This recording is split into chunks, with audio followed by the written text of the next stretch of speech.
I'd like to show you the proof of concept of our COVID ventilator design. And, well, here it is. You can see it's running.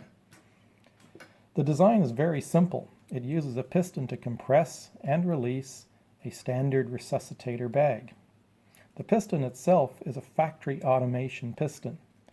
It's simple, it's cheap, and it's reliable.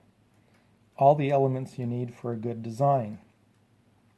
You can adjust a few things as well, which are critical. You can adjust the compression and release speeds, and the amount of compression, which is the tidal volume of air that a patient would receive. Another thing that needs to be adjustable is the breathing rate. We're going to do this with a circuit board, which has been designed and manufactured and is currently in shipping and on the way here. As soon as we get it, we're going to test it.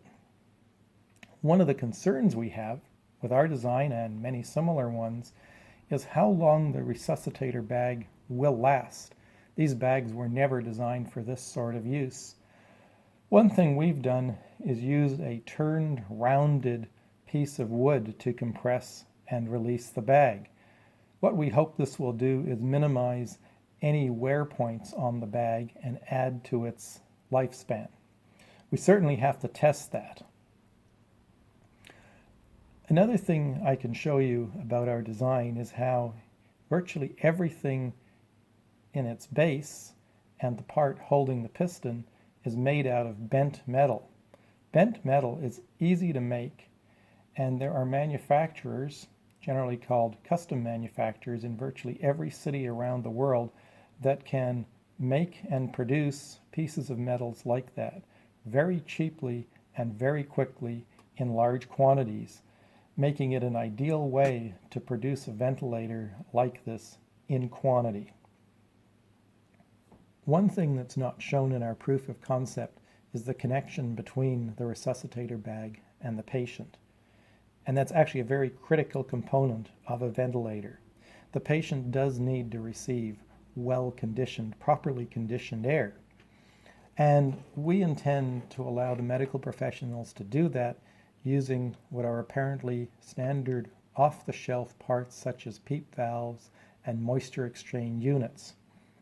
One thing that's also not talked about very often with these types of ventilators is what you do with the exhaled air, which presumably contains large amounts of virus particles. The last thing you want to be doing is contaminating the air in the room and infecting everybody else.